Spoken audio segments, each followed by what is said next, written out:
you've ever been covered in more sludge and grime by the end of the oil change than you anticipated, go ahead and hit that like and subscribe button. Folks, welcome back to another oil change tutorial how-to. Today we got a 2022 Dodge Charger. It's another security rig from Telus Security that I service their Jeep Gladiator on. This is one of their Dodge Chargers. I'll do a quick walk around, show you, and then we'll get right to this oil change. This thing is pretty stout. It honestly looks like a trooper rig when you are driving by it on the road until you see the security badges, but I love the paint color. This thing is decked out pretty sweet. Not too much on it, but that's nice. It's subtle. First things first, you got the hood pop right here. So go ahead and do that. You got your little latch right there. Go ahead and put it to the left and raise your hood. So after you get the hood popped, oil filter is located right there. We're gonna pop that off after we get the oil draining at the bottom. Today we'll be using 5W20. I'm gonna take this off, just set it right here. That way it breathes once we pop the drain plug on the bottom.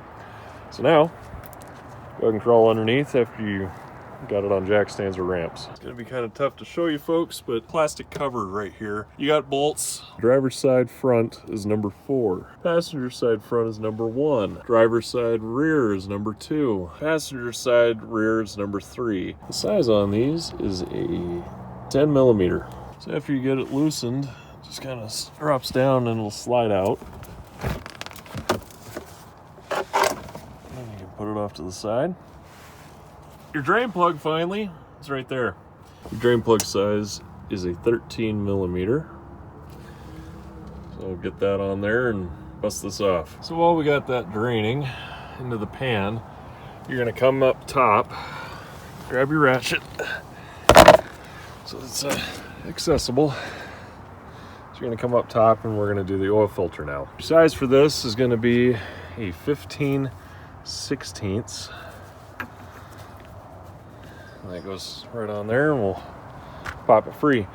You want to do this while the drain plug is still open underneath and off draining, because when you pull the filter up, there's like a little pin at the end of the filter, and when you pull that up, all the oil that was still trapped at the top end here can flow through. So after you get that loosened with your ratchet, you should be able to just spin it free here. That's the pin, because that sits down into that little spot, and there's a channel that goes this way. Open up and let the last little bit of oil come out. Make sure you clean out all this gunk too.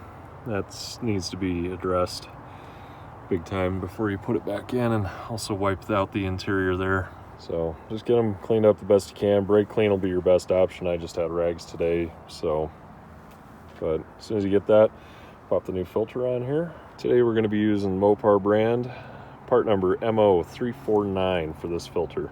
So to get the filter in, it's just quite simple. You just kind of get it in and until you hear that little pop, that's good to go. For the O-ring, I like to get this lubricated a little bit. Some people use the old oil. I like to use some fresh stuff instead of putting that nasty stuff back on. I mean, it's not gonna hurt it, but there's already plenty of gunk on that. All the rings, as you saw, so I'd like to get it at least somewhat cleaner. Dunk my finger in just a little bit here.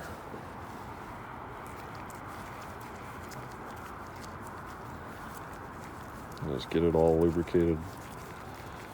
Make it nice. I'm gonna slide this over top.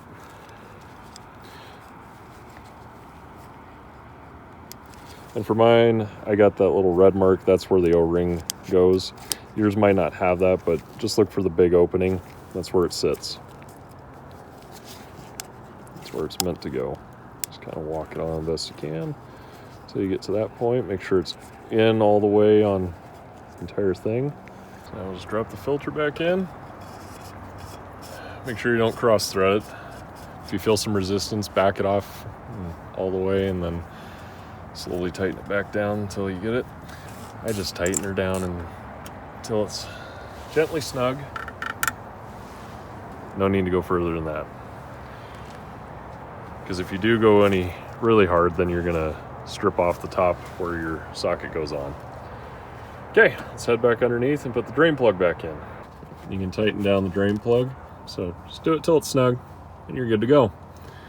Now, let's go back up top and put some more roll in this. Don't forget to put your cover back on this. 4 10mm screw heads. So we'll just put those back in. So today we're going to be using 6 quarts of 5W20. Calls for 5.9 quarts, but give me a break. So we're going to just pour it all 6 in. Get your favorite funnel. We're just going to fill this up. So when you come inside, don't put your foot on the brake. Just hit the start button twice to get to run. Close the door so that stops dinging. So you're gonna cycle down with these on the side. Yes, I know oil change is required. You got your vehicle info. You're gonna cycle through until you hit oil life like I was on. So then you're gonna press and hold OK. There we go. And that's how you reset the oil. Folks, if you found today's tutorial helpful, please give us a like and subscribe. It really helps out the channel and the business. If you got something that you found more helpful on this little tip, leave it down in the comments. I'd be happy to add it on another one. We'll catch you next time. God bless. Peace.